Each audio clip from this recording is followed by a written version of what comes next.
الحمد للہ رب العالمین والصلاة والسلام علی الانبیاء والمرسلین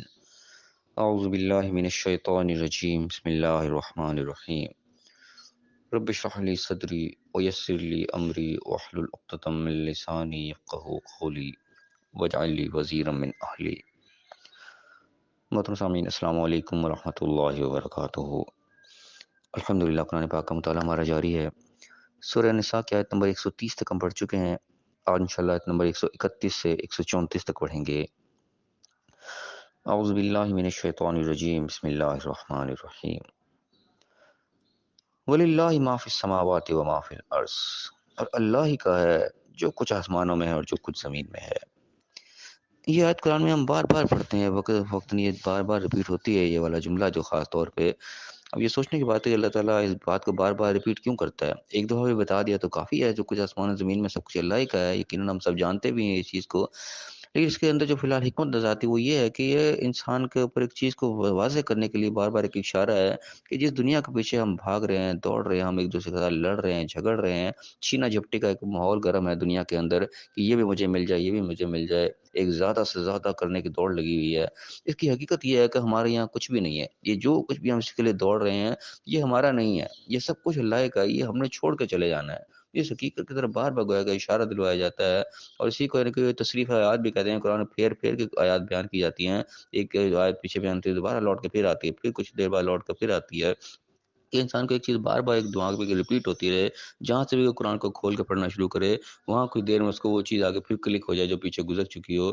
تو یہ ایک طریقہ کار ہے قرآن کا بیان کرنے کا، کہ انسان کو خاص طور پہ اس حقیقت کی طرف توجہ دلائی جاتی ہے کہ دنیا میں ہمارا کچھ نہیں ہے، یہ ہم نے چھوڑ کے چلے جانا ہے، اور کس وقت چھوڑ کے جانا ہے اس کی بھی کوئی لمٹ نہیں ہے، کوئی پتہ نہیں ہے، آج سے کل کا، اگلے لمحے کا پتہ نہیں ہوتا۔ تو جب ہم نے چھوڑ کے چلے جانا ہے تو ظاہر پھر ہمارا نہیں ہے، ہمارا ہوتا تو ہم ساتھ لے کے جاتے۔ تو اللہ تعالیٰ واضح کر کے بار بار بتاتے ہیں کہ آسمان و زمین میں جو کچھ بھی دنیا کائنات جو کچھ ہماری نظر آ رہی ہے ہمارے سامنے، یہاں ہمارا کچھ نہیں ہے، ہمارا وہی ہے جو فی الحال ہماری آنکھوں سے اوجھل ہے، جو ہمیں نظر نہیں آ رہا، جس کو ہم غیب کہتے ہیں۔ غیب کے ایمان جو اسی لیے ضروری ہے کہ اصل چیز وہ ہے جو ہماری آنکھوں سے اوجھل، اللہ نے بتا رکھی ہے کہ وہاں وہ چیز وہ ہمارے لیے اللہ نے تیار کر رکھی، وہ ہماری ہوگی، جس میں اللہ نے کہا کہ خالدین فیہا ابدا، ہمیشہ ہمیشہ تم اس میں رہو گے، وہ تم سے کبھی چھینی نہیں جائے گی، تم سے کبھی نہیں جائے گی۔ تو وہ چیز اصل میں ہماری ہے، دنیا میں جو کچھ بھی ہے وہ اللہ کا ہے۔ اس لیے بار بار جو ہے اللہ تعالیٰ اس چیز کو ریپیٹ کرتا ہے۔ اور پھر فرمایا کہ وَلَقَدْ وَصَّيْنَا الَّذِينَ أُوتُوا الْكِتَابَ مِن قَبْلِكُمْ، اور بے شک ہم نے تحقیق وصیت کی تھی ان لوگوں کو جن کو کتاب دی گئی تھی تم سے پہلے، وَإِيَّاكُمْ، اور تم کو بھی یہ وصیت کی جا رہی ہے کیا، کہ ان اتقوا اللہ، اللہ کا تقوی اختیار کرو، اللہ کے سے ڈرو، اللہ کا جو احساس کرو، کیونکہ اللہ کے حکموں کو تم سامنے رکھو، کہ اللہ کے ہر موقع پہ اللہ تمہارے سامنے ہونا چاہیے۔ بالکل تقوی ایک بالکل اسی ایک احساس کا نام ہے، اس طریقے سے جیسے انسان کو کہا جاتا ہے کہ کیمرے کی آنکھ آپ کو دیکھ رہی ہے، وہ کیمرہ لگا ہوتا ہے، انسان کے اندر احساس ہوتا ہے کہ واچنگ ہو رہی ہے، کوئی مجھے دیکھ رہا ہے، میں کوئی ایسی ویسی حرکت نہ کروں جو میرے ریکارڈ ہو جائے، کل کو میں کہ پکڑا جاؤں۔ تو بالکل یہ اللہ کا تقوی بھی ایک قسم کی ایسی چیز ہے کہ ہر کام کرنے سے پہلے ہمیں یہ خوف دل میں آ جائے، یہ چیز ہمارے سامنے آ جائے کہ اللہ تعالیٰ مجھے دیکھ رہا ہے، یہ چیز ہمارے اندر پیدا ہو جائے گی تو سمجھے ہمارے اندر تقوی پیدا ہو گیا، پھر ہم کوئی غلط کام نہیں کریں گے، کیونکہ ہمیں احساس ہوگا کہ اللہ ہمیں دیکھ رہا ہے، وہ ہماری پکڑ کرے گا، ہماری پوچھ ہوگی، ہم نے اس کے سامنے جواب دہ ہونا ہے۔ تو اس احساس کا نام ہم آسان طریقے سے سمجھ لیں کہ یہ تقوی ہے۔ تو اللہ تعالیٰ نے یہ چیز ہر سارے کو کہی تھی، ہمیں بھی کہی، ہم سے پہلے کو بھی کہی تھی کہ اللہ کا تقوی تمہارے دل میں ہونا چاہیے ہر وقت۔ اور میں کہ ان تکفروا، اگر تم انکار کرو گے تو پھر سن لو گے فإنا للہ ما فی السماوات وما فی الارض، پھر اسی بات کو دہرا دیا گیا کہ تم انکار کرو، نہیں تقوی اختیار کرو گے، اپنی مرضیاں کرو گے، نہیں اس احساس کو اپنے اندر پیدا کرو گے کہ اللہ مجھے دیکھ رہا ہے ہر وقت، تو پھر سن لو کہ جس کام کے لیے تم یہ کرو گے، ظاہر جو نافرمانی جو بھی ہوگی وہ آج آ کے دنیا کے مفاد کے لیے ہوگی کہ یہ مجھے مل جائے بس۔ جتنی بھی نافرمانی کرتا ہے انسان، وہ اس کے پیچھے کہیں نہ کہیں دنیا داری ملوث ہوتی ہے، دنیا کوئی نہ کوئی فائدہ کوئی انسان چاہ رہا ہوتا ہے۔ تو اللہ نے پھر حقیقت کو واضح کیا کہ پھر سن لو کہ اگر تم انکار کرو گے، کفر کرو گے، تو پھر آسمان و زمین میں جو کچھ بھی سب کا سب اللہ ہی کا ہے، یعنی گویا تم نے چھوڑ کے پھر بھی چلے جائیں، جس کام کے لیے تم انکار کرو گے، کفر کرو گے، وہ کفر تمہارے ساتھ آگے جائے گا، جس چیز کے پیچھے تم بھاگ رہے ہو وہ چیز تو تمہاری ہے ہی نہیں، وہ تو اللہ بار بار تمہیں بتا رہا ہے۔ ہمیں وقان اللہ غنی حمیدہ، اللہ تعالیٰ غنی ہے اور تعریف کیا گیا، یعنی کہ اسے تمہاری کوئی پرواہ نہیں، تم انکار کرو گے تو اس کی ذات کو کوئی فرق نہیں پڑنے لگا، وہ غنی ہے بے پرواہ، تم سارے کے سارے بھی کافر ہو جاؤ، سارے کے سارے نافرمان ہو جاؤ، اس کی ذات کو کیا فرق پڑے گا، کچھ نہیں پڑے گا، نقصان تمہارا اپنا ہوگا۔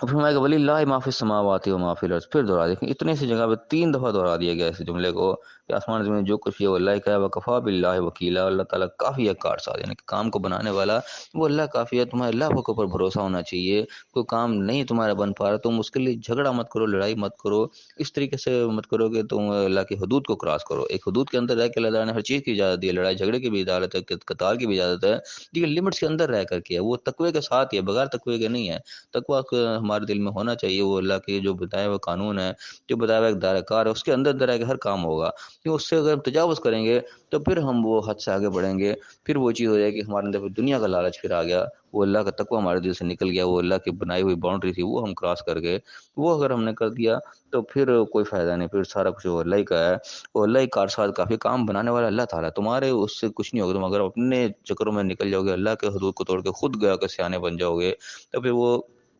اللہ کی مدد پیچھے سے ہٹ گئی، اللہ کی کارسازی جو ہے تم نے اس پر گویا کہ اعتبار نہیں کیا، اور خود کارساز بننے کی کوشش کی تم نے اپنے طریقہ کار کے تحت۔